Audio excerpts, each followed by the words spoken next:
Now, delighted to see Eamon Shanahan here in front of me in all his glory. In my scrubs. In his scrubs and all. Very much looking the part this afternoon. And Eamon, you haven't come alone. No, I haven't indeed. It's a great pleasure, really genuine pleasure to once again thank Mr. Gardezi, Mr. Ghulam Gardezi, to join us on the programme. Mr. Gardezi has been working in the bands for 26 years. Yeah, exactly. Mr. Gardezi is an extremely experienced and very valued orthopaedic surgical colleague, so I'm delighted that Mr. Gardezi can join us. Thanks very much. I have to tell you, Mr. Gardezi, I was talking to my mum last night and she got mugged in Barcelona donkeys years ago, broke her shoulder, and I told her you were on the show today and she said, oh, he's lovely. He was so nice. He was so nice to me. So we're off to a good start, definitely, anyway. So do people go to you, Mr. Gardezi, with broken bones and that type of thing? Not as such direct. Often we are more elective referrals, but if somebody make arrangements through a GP that way, because we don't have a casualty service as such. So, but sometimes you do see it. But most of my work would be elective procedures. Okay, like replacements. Yeah, or like elective problems where people come by a referral. Okay.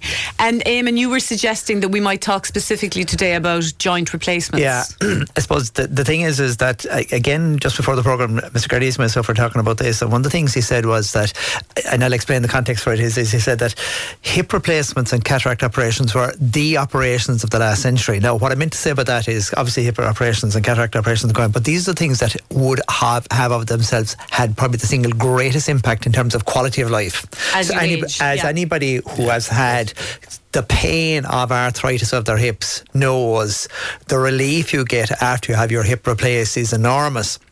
And I suppose what we wanted to do was just address the kind of issues: who needs to have knee and hip replacements done, and what are the things people can do, and what's the recovery like, and all that kind of stuff. So there's the kind of issues we thought we might touch on today.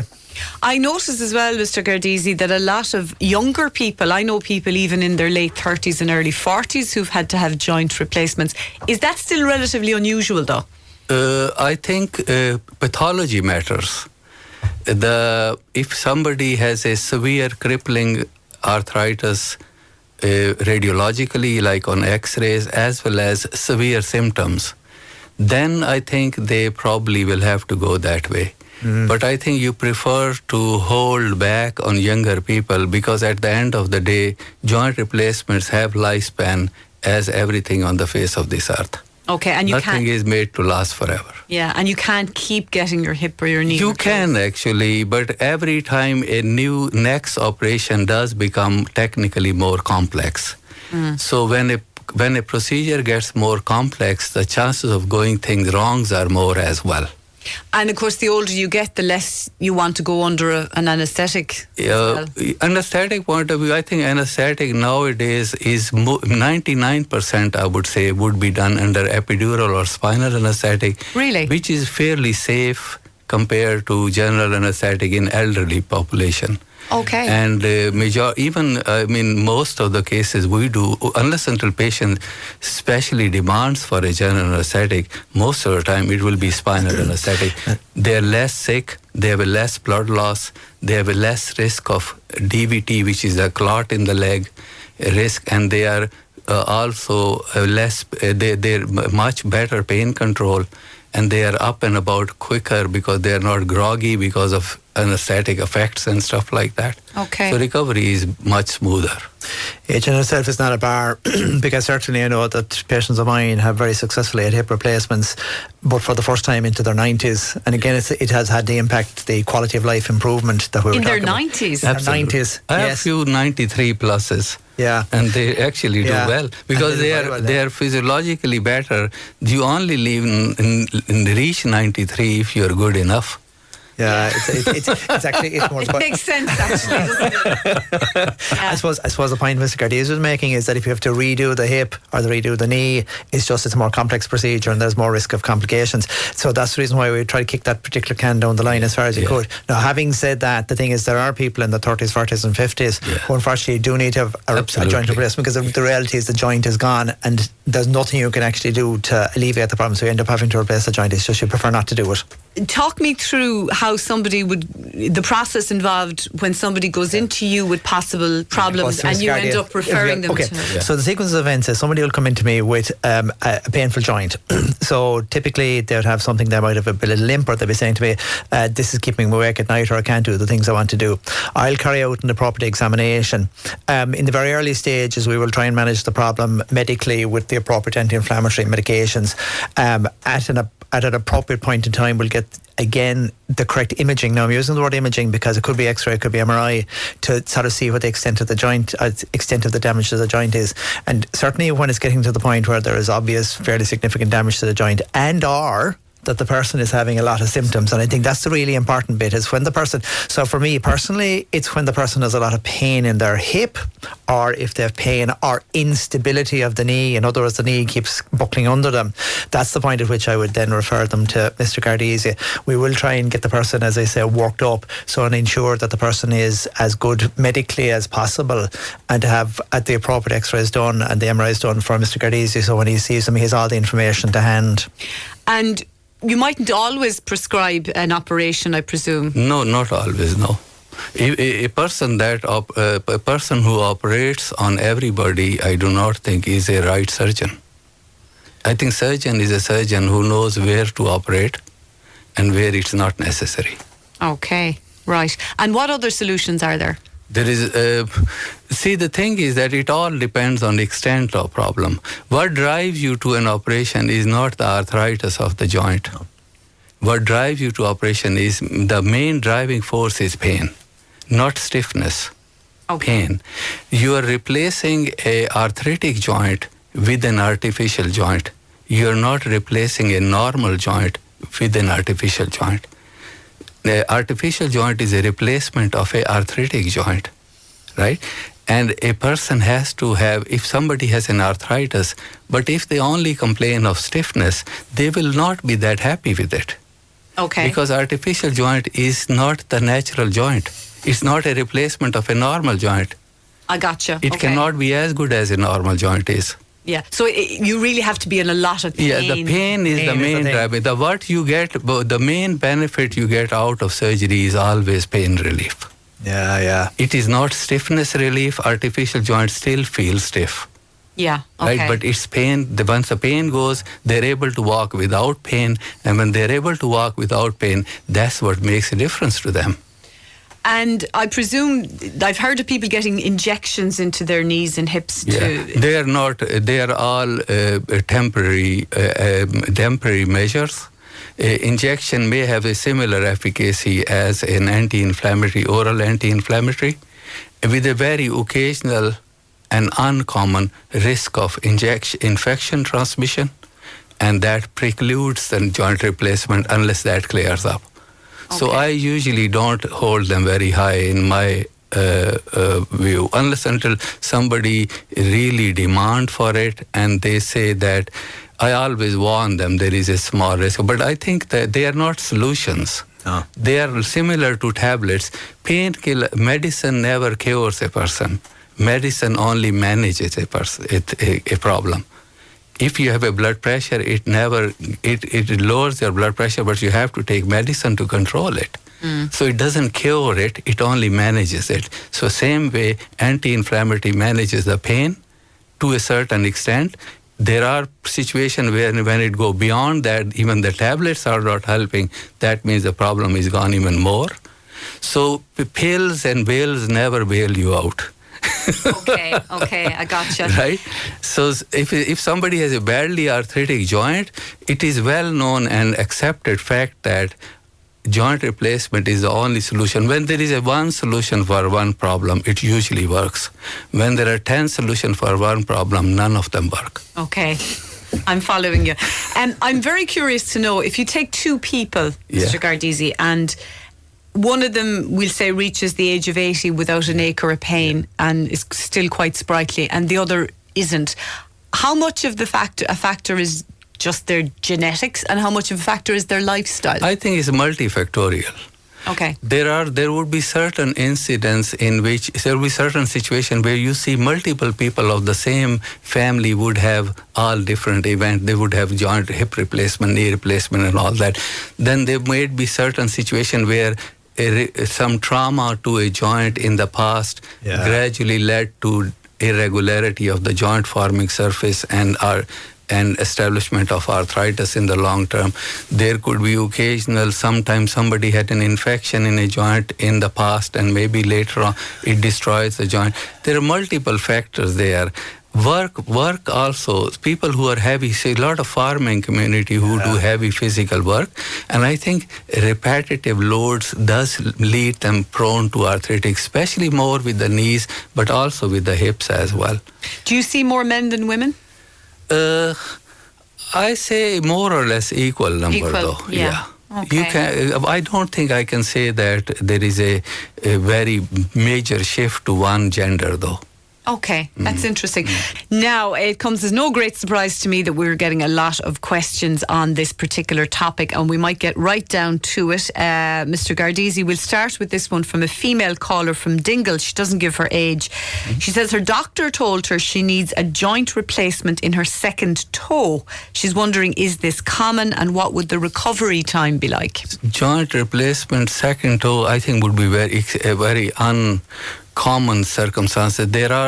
It depends on what pathology is over there, but most of the time in foot and ankle, usually a local surgery without the use of prosthesis, there are different solutions one can do. I suppose the only thing I would think of is that if somebody's got really, really severe, what they call metatarsus primus varus, in other words, where the big toe has gone right across sideways, sometimes I have one or two patients who actually had the second toe amputated because it was literally just not functioning. I do quite often that if somebody has an overriding toe in a long standing and they have a severe hallux valgus, and if their toe is the main cause of problem because it prouds and sits and rubs against the footwear, rather than correcting the big toe, even amputation of the toe, and I've done it on plenty of people, and I've yet to see an unhappy patient. I think that's probably what we're talking about. Okay. But prosthesis, no, I don't think so. It's a much practice. A more common proper arthritic process in the toe, big toe would be fusion, like stiffening the joint. No movement, no pain. Now, the next question is, a listener says, I had a hip replacement just over 5 years ago. The hip I had replaced is now extremely painful in the last 6 months. I've had a regular x-ray and have been told there are no issues. I'm just wondering, should I have an MRI, or would you have any other advice for me? MRI will be of no use in the presence of prosthesis, because the images will not be, you cannot make any sense out of the image because it's a magnet, and wherever there is a metal, you do not get an optimal MRI images.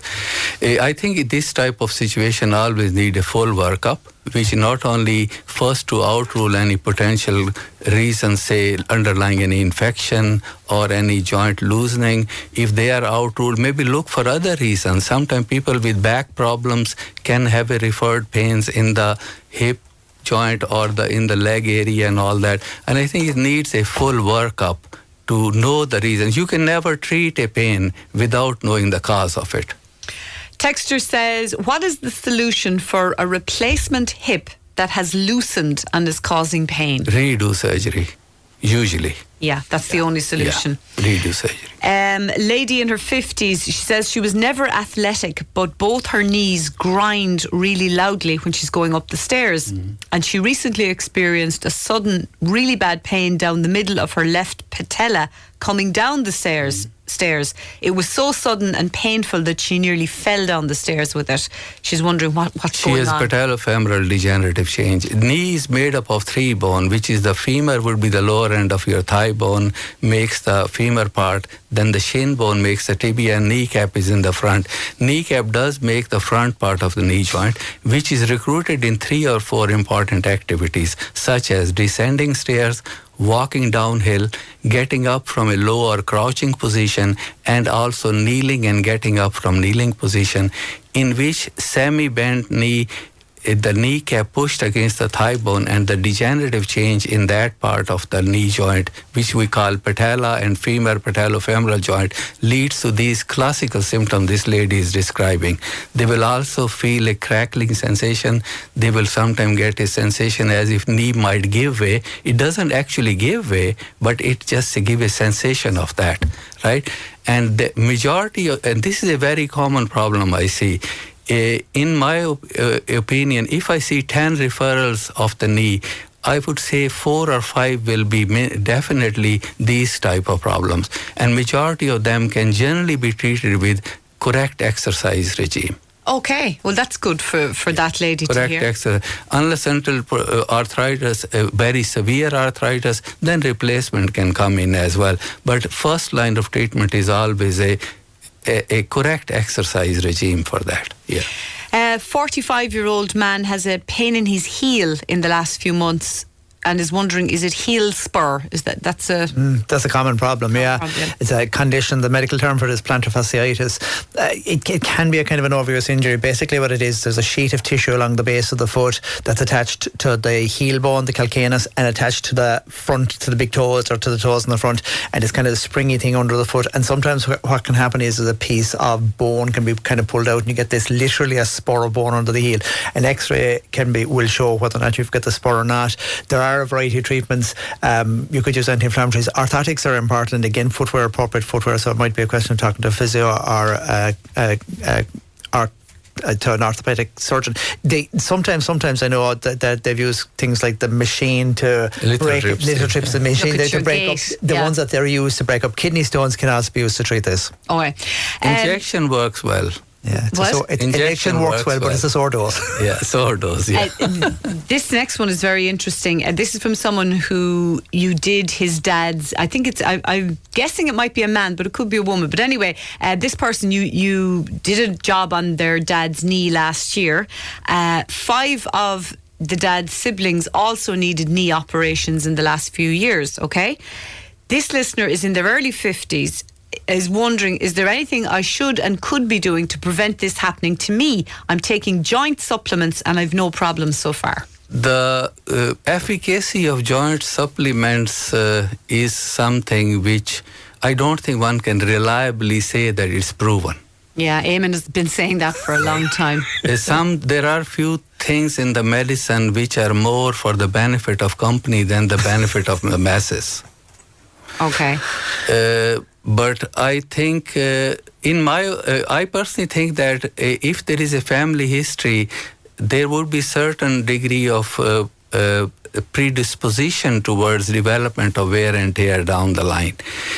The minor degenerative change related symptoms can be well managed with regular exercise. Cycling is an excellent knee exercise. Okay. Exercise bike because it's not weather dependent either, because we don't have plenty of sun here. Exactly, yeah.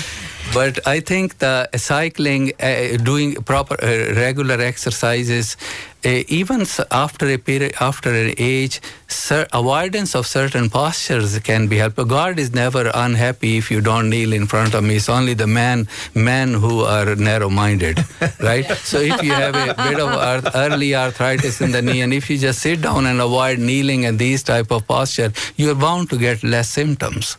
Okay. Right? So a bit of a modification, improvisation, exercise, these type of things will be helpful. I don't think there is any direct role of a diet there. I don't think there is any direct role of these joint supplements are there as such. Tralee listener had a hip replacement 6 weeks ago and is wondering, when should I be able to walk without a crutch and when can I cycle on a stationary bike? With hips, I think it's usually 6 weeks for 2 crutches. They can put full weight on it from the beginning. 6 weeks for 2 and then another 6 weeks for 1. Okay. So 6 weeks for 2 hip, for 2 crutches, and then back to 1. And after the 12 weeks, they can gradually just wean off that. And what about the bike? Yeah. After 3 months should be okay. Okay, on the stationary bike. Stationary bike, yeah. Okay. Megan is in Killarney. She's waiting for a knee replacement, But in the meantime, actually, I think she's talking about somebody else. She's waiting for a knee replacement, but oh no, she says, my knee is in bits. What can I do or take for the pain in the meantime while waiting for the... Anti-inflammatory would be probably the only reasonable, common medication used for that. Anti-inflammatories. Any suitable the problem with anti-inflammatory, they can be hard on the stomach as well. There are a couple of options there. There's an anti-inflammatory that has built-in medication in it to protect the stomach at the same time. Yeah. Okay. And taking them with meals and stuff like that. Oh, yeah.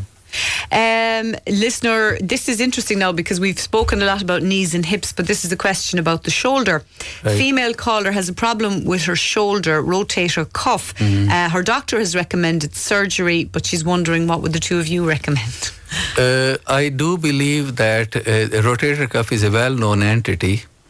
And there are certain there is a non-surgical management and a surgical management. Non-surgical management mainstay comes around physiotherapy, exercise, these type of treatment modalities. But there are certain patients in which the cuff is so much damaged that it is not gonna settle. Plus they have a weakness as well because it acts as a pull, it pulls the bone to move the joint. And if the connection is severed, then obviously that function is not there. So under those circumstances, it looks like surgery is the only answer then. I've seen people whose MRI reports are saying that a 1 to 2 centimetre gap between the retraction. Tendons. Usually the tendons they're never going to come back together again. We don't have time for any more questions, but I do want to leave on a sort of a positive note, Mr. Gardezi, and ask you, what can we all do to look after our joints, regardless of our age? I think a certain amount of physical activity is important. And I think the most important thing what I see nowadays is I think we need to keep our weight down as well. What we are carrying, I mean, I give you a short example. I'm not a shy person talking about myself. I had a heart bypass surgery done 4 months ago. Right? And I have lost about 18 kilograms. And I'm not carrying that 18 kilograms on my back as a backpack. Okay. It does help. That puts it into perspective. Yeah, exactly. Weight is a big part of it. Weight is important. You see nowadays, even in general population, you see even young children are heavy. Yeah, and that's all putting wear and tear on your joints. It's not going to help in the long term. Yeah. Does footwear have any role to play, like if you're running or walking? In some knee disorders, I think some alignment correction for insoles and things like that can affect the pain-related symptoms, though. Okay. But joint wear and things like that, I put it this way, in simple words, God made us well. Yeah. He never made us to remain the same forever. Yeah, fair enough. That's a good way to put it. Listen, I'm delighted you're back fighting fit and looking so well and able to come back on the radio with us. Just to remind listeners as well that this segment will also be available on video if you want to look back and maybe go over some of the points that Mr. Gardezi made.